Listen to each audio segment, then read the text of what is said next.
Bonsoir, Monsieur Giuliani. Ce soir, la Fondation Robert Schuman a reçu le prix spécial du jury, un jury composé de personnalités telles que Pascal Perrineau, Vincent Beaufils, le président Marcon,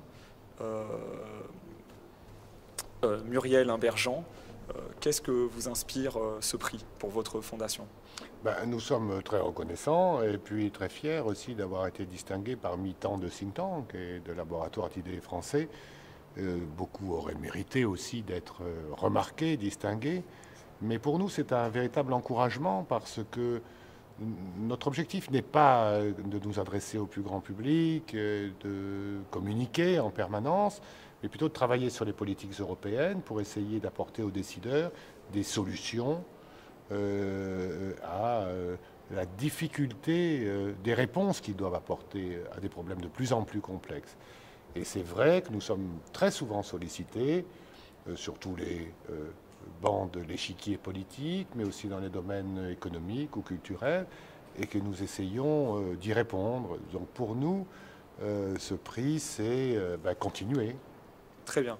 Écoutez, je vais continuer dans la droite ligne de ce que vous étiez en train d'exprimer. Notre observatoire se penche depuis maintenant un an sur les questions d'influence des think tanks et nous observons que les think tanks jouent souvent un rôle, vous savez, à double axe, c'est-à-dire de communication descendante, de pédagogie des décideurs politiques vers la société civile dans son ensemble afin d'expliquer un certain nombre de prises de décision, mais aussi ascendant, c'est-à-dire de la société civile basée sur de l'expertise vers les décideurs politiques afin de faciliter les prises de décision.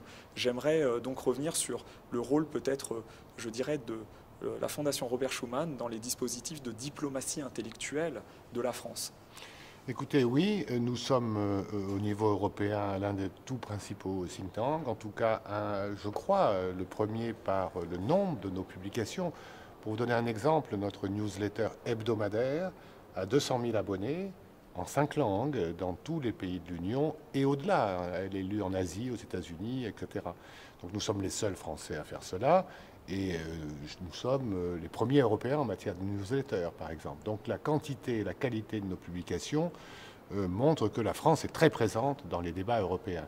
D'ailleurs, elle l'est naturellement, politiquement, par son influence, et c'est la raison pour laquelle nous avons souhaité développer ce bras armé de son influence. Pour nous, vraiment, le travail des think tanks, c'est d'abord cela. Je sais que d'autres s'efforcent de faire remonter l'opinion des citoyens, d'organiser des débats.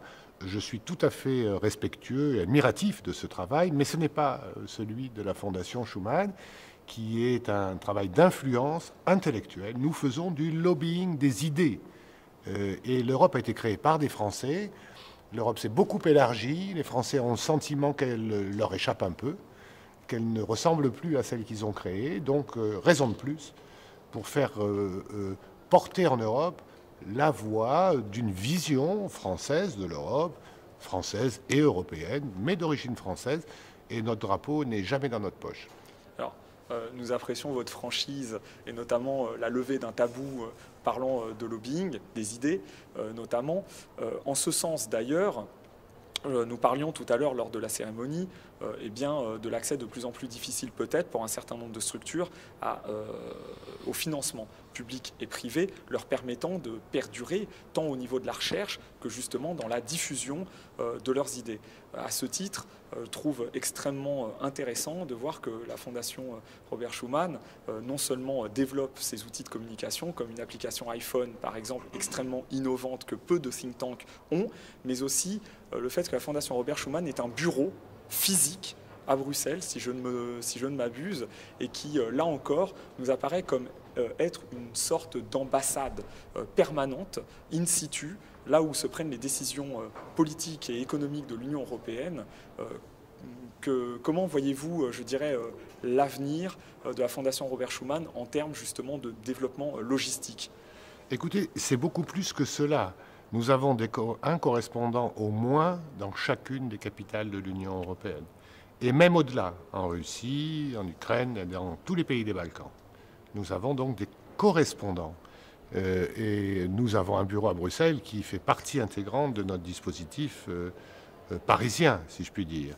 Et puis nous avons aussi des correspondants et des coopérations, même formalisées juridiquement, avec des grands think tanks américains ou asiatiques.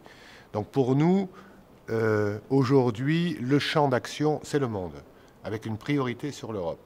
Et pour réussir tout cela avec des moyens modestes, je dois dire que personnellement, comme je viens du privé, que j'ai quitté il y a très longtemps la fonction publique, j'applique des principes privés.